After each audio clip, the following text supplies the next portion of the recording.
Is the journey of an aroma from its source to the human soul. We make sure that this voyage is flawless. Welcome to the world of fragrance. Ajmal Perfumes. Ajmal Perfumes is proud to offer a bouquet of over 300 of the finest fragrances in categories like concentrated perfumes, the newly introduced Jewel of India, French fragrances entwined signature Ajmal accents,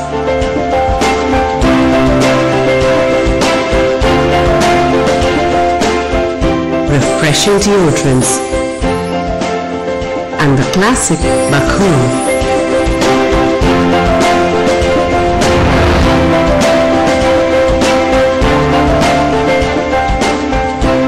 The Ajmal showrooms are exclusively designed to suit their reputation, where a trained sales team facilitates the customers by delivering exactly what they are looking for.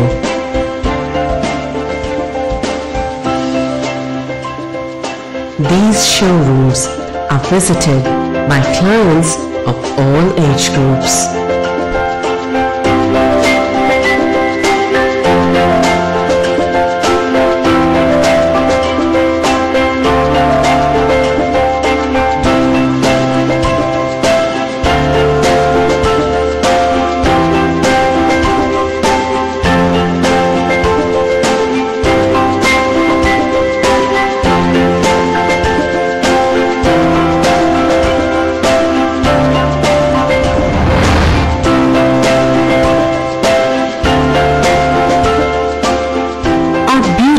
Crafted kiosks in major shopping malls attract a lot of footsteps. It is this unswerving adherence to maintaining the highest possible quality standards that has won millions of hearts for Ajmal.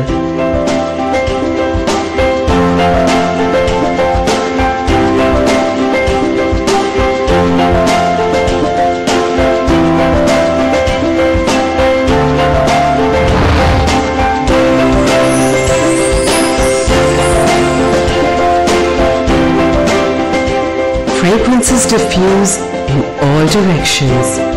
Similarly, Ajmal has gone to each part of the country and established a strong retail presence with over 23 exclusive retail outlets across the country. Looking at its popularity amongst perfumery lovers, it can definitely achieve its target of 100 showrooms by 2020. Ajmal Perfumes since 1951.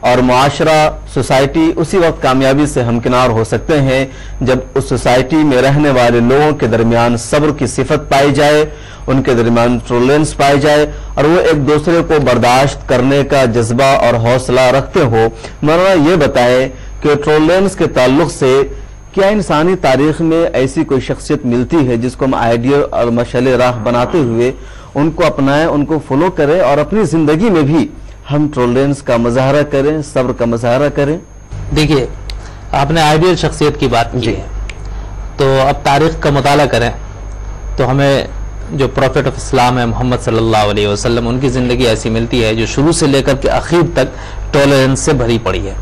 جب رسول پاک صلی اللہ علیہ وسلم مکہ میں تھے اور اس وقت جب انہوں نے اسلام اور ایمان کا نعرہ لگایا تو جو لوگ اب تک ان کو مانتے تھے، پیر مانتے تھے اور امین مانتے تھے، ٹرسٹ وردی مانتے تھے، وہ لوگ سب مخالف ہو گئے ان کے، اور مخالفت پر اس قدر اتر آئے کہ بالکل جان سے مارنے کے در پہ ہو گئے اور طرح طرح کی اذیتیں تھیں، لیکن رسول پاک صلی اللہ علیہ وسلم نے برداشت کیا۔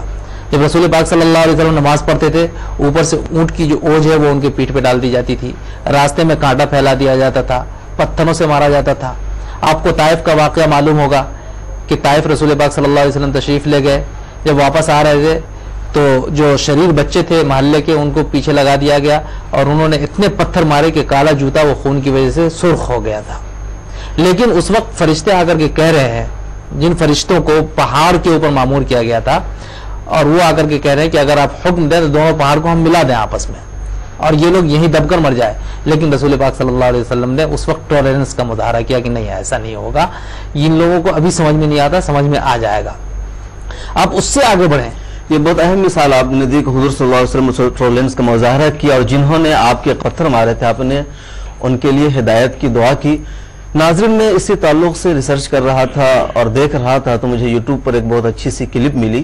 یہ کلپ مرکز ul Maarif education research centre Mumbai کے ایک طالب علم کی ہے۔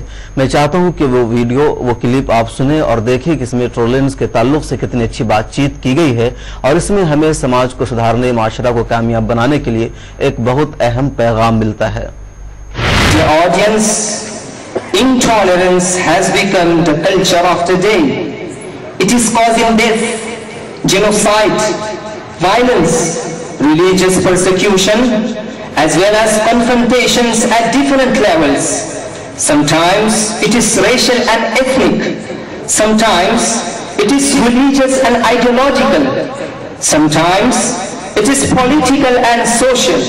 Whatever may be the reason, intolerance is painful for each situation. So let's cast a glance on my today's topic, tolerance in Islam. Dear audience, without any shadow of doubt, Islam declares that it is alone the true religion in the sight of Allah. And if a person wants to enjoy the absolute and perfect pleasure of Allah in this world and the world hereafter, avoid the wrath of Allah and finally enter paradise, then there is only one way, that is to embrace Islam, possess and enjoy the fundamental parts of its belief, as it is mentioned in the glorious Quran, Surah Al Imran, chapter 3, ayah 19. إِنَّ الدِّينَ عِندَ اللَّهِ الْإِسْلَامِ. Indeed, the religion in the sight of Allah is Islam.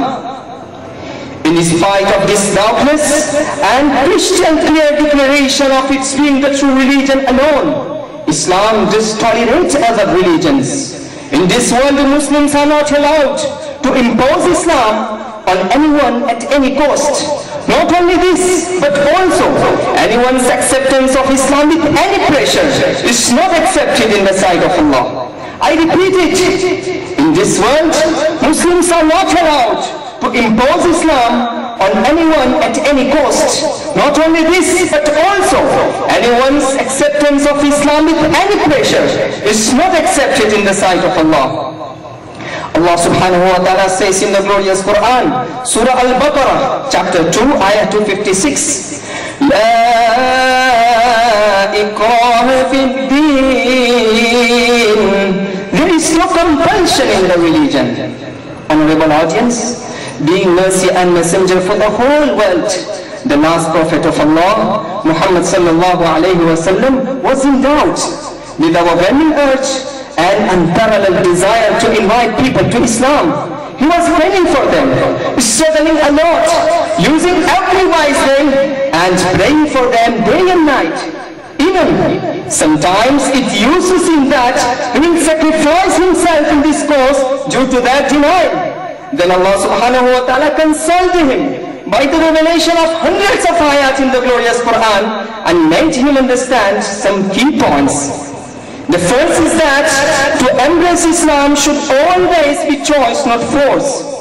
The second is that Islam is the greatest favor of Allah upon His slaves, which we saw totally relies on their own wish and heartfelt pursuit. And the third is that your duty is only to convey the message, but to force them to convert is neither your duty nor in your power.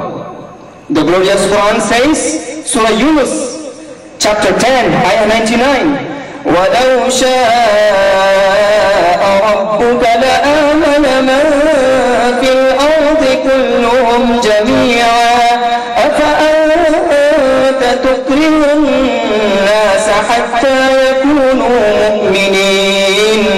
And had your Lord willed, those on the earth would have believed, all of them entirely. Then, O Muhammad, would you compel the people in order that they become believers?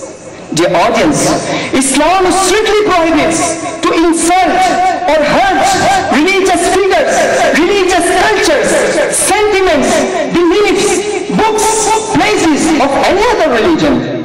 Allah subhanahu wa ta'ala says in the glorious Quran, Surah Al-An'am, Chapter 6, Ayah 108, وَلَا تَسُبُّوا الَّذِينَ يَدْعُونَ مِن دُونِ اللَّهِ فَيَسُبُّوا اللَّهَ عَدْوًا بِغَيْرِ عِلْمٍ كَذَلِكَ زَيَّنَّا لِكُلِّ أُمَّةٍ عَمَلَهُمْ ثُمَّ إِلَى رَبِّهِمْ مَرْجِعُهُمْ فَيُنَبِّئُهُم بِمَا كَانُوا يَعْمَلُونَ. Don't revile those whom they invoke other than Allah, lest they should revile Allah in translation without having knowledge. This is how we have made the deeds of every community attractive in their sight. Then to the Lord is the return, so He will tell them what they were doing. Surah Al-An'am, Chapter 6, Ayah 108. And the same message is also given in the dozens of ayat of the glorious Quran, as well as in Bukhari Sharif, chapter of blood money, hadith number 6862 and hadith number 6675. Therefore, a Muslim can never satirize any prophet like Jesus, Moses, may peace be upon them, or any religious or spiritual leader of Hinduism or any other religion in the world. Yes, brothers, Islam also believes in the passive dignity of all human beings, regardless of their religions, colors, races, or ethnic backgrounds. May Allah subhanahu wa ta'ala inspire us to practice the Islamic teachings of tolerance in every aspect of our life. Wa akhiru da'wana anil hamdulillahi rabbil alamin.